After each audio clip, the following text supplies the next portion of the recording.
Well, hey folks, how's it going today? I hope everybody's doing really good.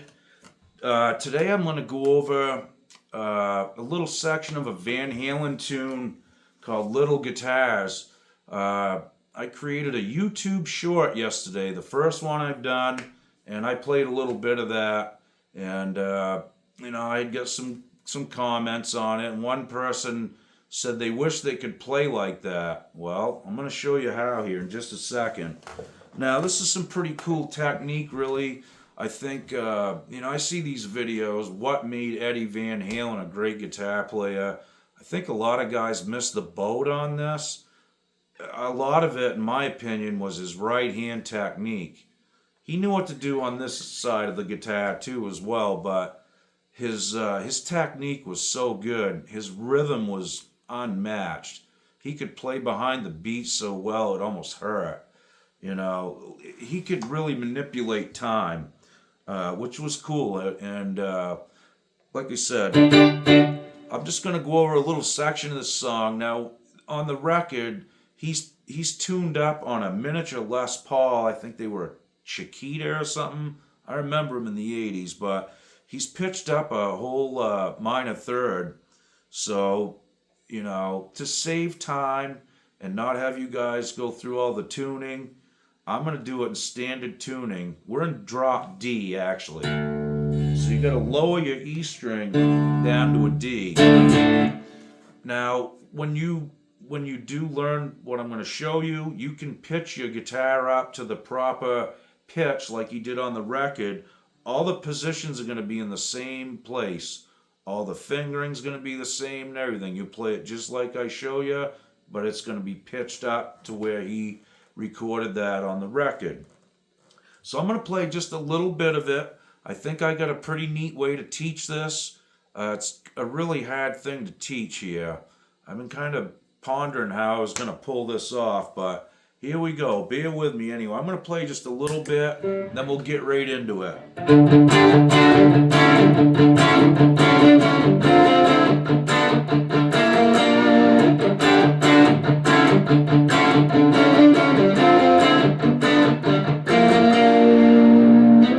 So that's what we're going to work on today, okay? So the first thing you need to do is get this open D string, all downstrokes, okay? You got to get that together. Now I'm muting with the cheek of my palm here too. It's just resting on the strings, and you got to get so you can do this without thinking about it too much. Now, usually when I'm playing guitar, if I start talking or telling stories, I'll train wreck what I'm playing because it messes up my timing, okay? But obviously I can pull this off, so start it out slow. Excuse me. 1 and 2 and 3 and 4 and 1 and 2 and 3 and 4 and 1 and 2 and 3 and 4 and 1 and 2 and 3 and 4. That's what we're looking for, okay? So get that down, and all I'm doing, kind of tilting my pick down, and like I said, this part of my hand is staying on the strings, so I'm just kind of pulling my wrist and kind of pulling my thumb away from the guitar, and with it tilted like that, it just kind of grabs the string too. I could do this for days without getting tired. You need to be really loose. Don't tighten your hand or your wrist or anything up. Light grip on the pick too. Okay, so the first two things we're going to learn are some double stops. So come up to the 7th fret. We're gonna hit the G and B in the 7th. Okay, and first we're gonna put middle finger on the B string in the 8th fret. So that's what we're looking for, those two shapes. Okay, now you can do that with your ring and pinky. Okay. Alright, so we're going to put that little section together with the downstroke here, so we'll do it really slow at first. 1 and 2 and 3 and 4 and 3 and 4 and 3 and 4 and 2 and 3 and 4 and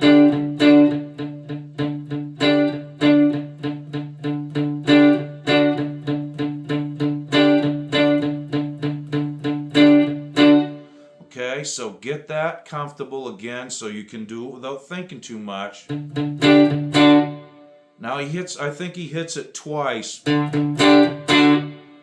on the open D and then hits those two double stops. That seems to be what I was doing, at least when I played the whole thing a couple times through. So we've got that section down. Now we're going to go to that. What that is the B string in the 5th and the G in the 6th. It's just implying an A chord. Eddie was brilliant at doing this stuff. He wouldn't play the full chord.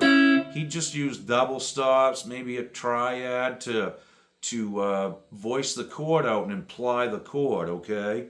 He was a master at it. So let's just loop those 3 shapes together with the D. So 1 and 2 and 3 and 4 and...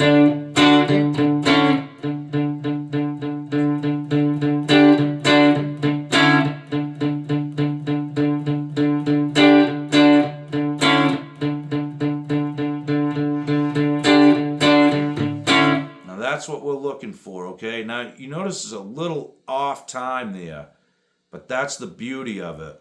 That's what makes it sound so cool. So we're going to add 2 more little steps to this. So we have...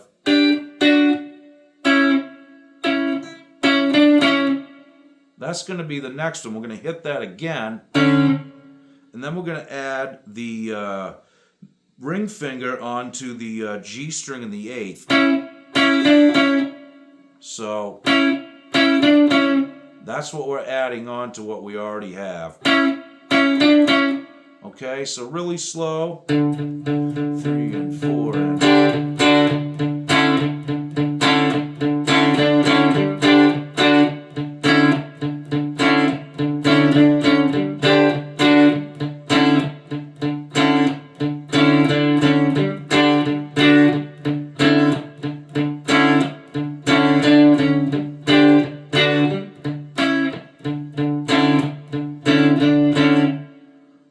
Good job if you guys got that together. I was trying to slow it down as I went there a little bit for you. It's really tricky to play that slow for me now because I've, built up the mechanics and whatever. But so let's, take that section first and work on that, get that clean. So 1 and 2 and 3 and 4 and...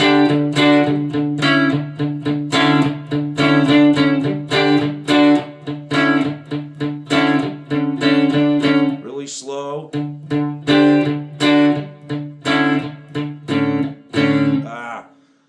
Let me try that again, guys. Sorry.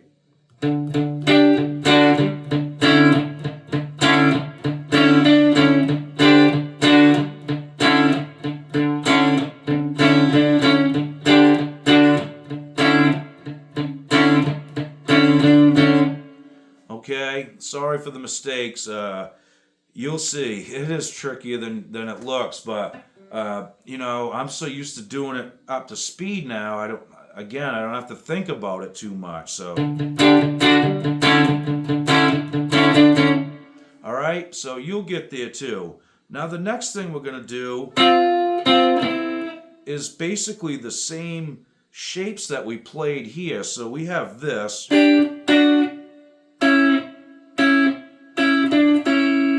Now we're going to come down here, so the G string will be in the 5th, B string will be in the 6th. So you got da, da, da, implied G chord, which is B in the 3rd and G in the 4th. Okay, so let's run through that really slow. 2 and 3 and 4 and...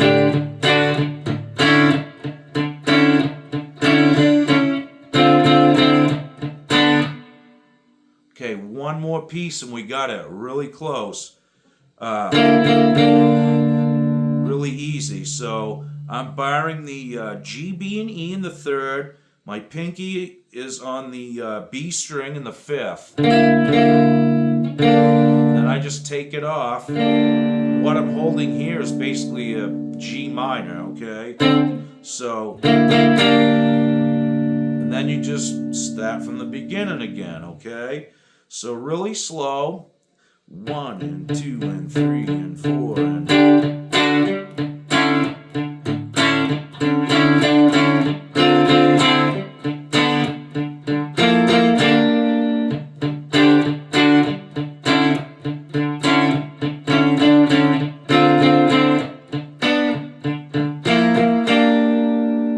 You can take this second half and just work on that, like...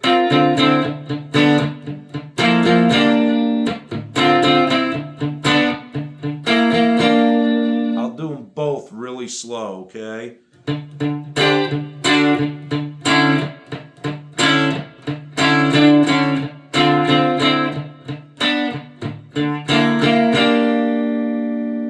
Okay, so that's pretty much the whole thing right there. Now, I'll go to the next section probably in another video. I don't want to flood you guys with this, because honestly, it did take me a little bit to get that technique back up. It's been a lot of years since I played any Van Halen stuff. I was hooked on this when I was a kid, trust me. If you played guitar and you wasn't looking for Eddie Van Halen licks back when I grew up, there was something wrong with you. Everybody was doing it. And, you know, there was a bunch that were just Stevie Ray Vaughan guys, too. But, man, there was so many great guitar players in the 80s. And, you know, you had all these hair bands coming out. These guys were no slouches. These guys could play, I mean, like amazing. A lot of them were schooled. I mean... some really cool stuff, whether you like the music or not. There's some really great musicianship in a lot of that stuff. So, again, once you get it up to speed, you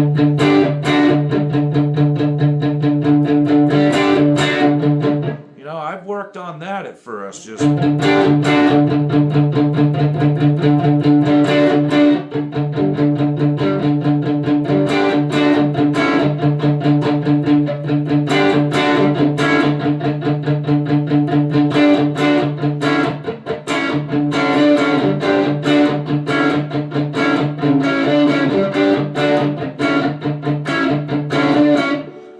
Now you see how I kept building on that as I went along. Now that's, to me, probably one of the greatest ways to learn and practice, because you'll end up playing that 20 times by the time you get it all put together in that one little phrase. So you're getting repetition built up across it. And before you know it, you'll learn stuff a lot faster that way.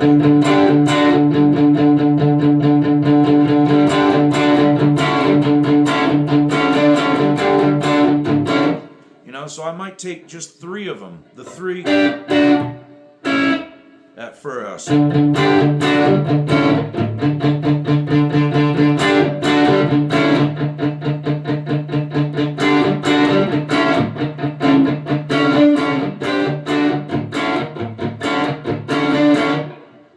just build off it like that.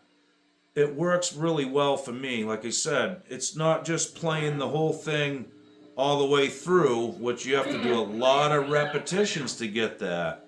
Well, if you just take small bites of it at a time and then just keep adding a couple, you know, more figures to it, you end up getting more reps in on the stuff that you started with. If you think about that, you know, it does make sense, and it's kind of how I've always approached this stuff.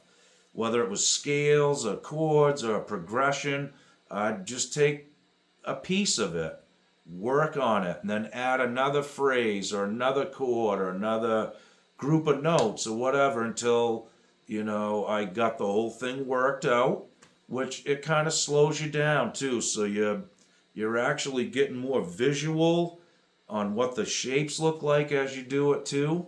I don't know if anyone else recommends this kind of teaching.